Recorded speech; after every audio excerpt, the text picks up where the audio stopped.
Hey guys, there's a great prayer in 2 Corinthians chapter 1. Paul the Apostle is writing his second letter to the church in Corinth, and he makes a point. He's talking about at the beginning of the letter that God is the God of all comfort and he helps us in our affliction. Well, then we find out why this is so forefront on his mind. He says in verse 8, "We do not want you to be unaware, brethren, of our affliction which came to us in Asia, that we were burdened excessively beyond our strength, so that we despaired even of life."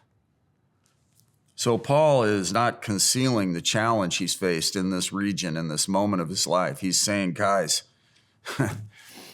I want to let you know we've really had a hard time here.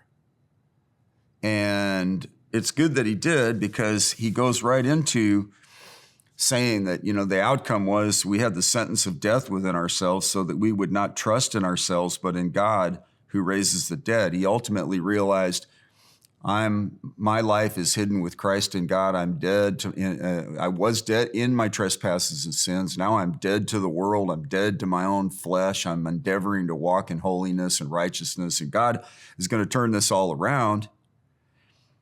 But really, one translation says he was weighed down excessively beyond his own power. That's the American Standard Version. The Weymouth says we were exceedingly depressed.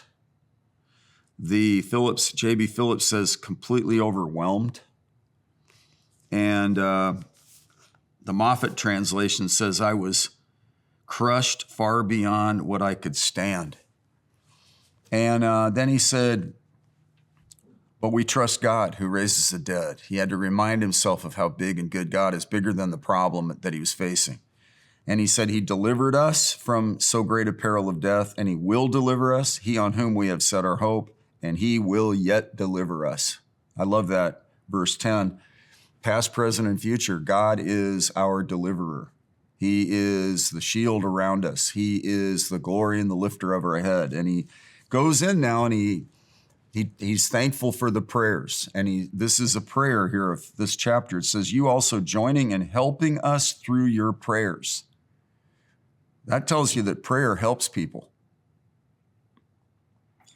It says in James chapter 5 that the fervent, heartfelt prayer of a righteous man avails much. It makes power available, dynamic in its working. That's the amplified sort of. I just think I quoted it correctly. So that thanks may be given by many persons on our behalf for the favor bestowed on us through the prayers of many.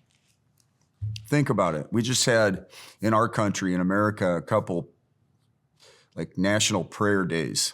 And right now, at this recording, we've entered into what the liturgical church calls Lent, 40-day period of thoughtfulness, of repentance, of prayer, of fasting, seeking after God. And it's a good target, preceding Easter, just to kind of get our hearts tuned into the higher levels of what really matters most. And, with this verse, have you ever been down in the dumps? Have you ever been, in the pits? I'm happy to announce to you that he redeems our life from the pit. You could see it with Daniel in the lion's den. That was a pit. You could see it with Jonah in the belly of the fish. That was a pit. You could see it with Lazarus in the tomb, 4 days dead. That was a pit. You could see it in David, who was in the cave of Adullam. That was a pit. Gideon, he was in the winepress threshing wheat. That was a pit. For this, Elijah was in a pit under the juniper tree and just wanted to just die and go to heaven. And Paul even says he despaired even of life.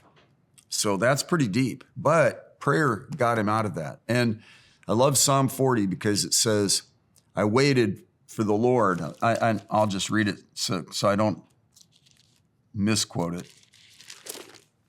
This is a really good prayer in the context of trouble. I waited patiently for the Lord, and he inclined to me and heard my cry. He brought me up out of the pit of destruction, out of the miry clay, And he set my feet upon a rock, making my footsteps firm. He put a new song in my heart, in my mouth, a song of praise to our God. Many will see and fear and will trust in the Lord. How blessed is the man who has made the Lord his trust and has not turned to the proud, nor to those who lapse into falsehood. The Lord is my God, And so Paul got delivered from depression, from the pit. So whenever you know someone in that case or you're in that situation, go to this prayer and join in and pray. And by the way, favor will be bestowed by the prayers of many. I love corporate prayer. I have a prayer meeting at our church. We started in the 80s on Sunday night. Just get together, corporate prayer, lift our voices in one accord. And it causes favor to be surrounding people that are otherwise in dire need in a dreadful situation. He is the glory and the lifter of your head. God bless you.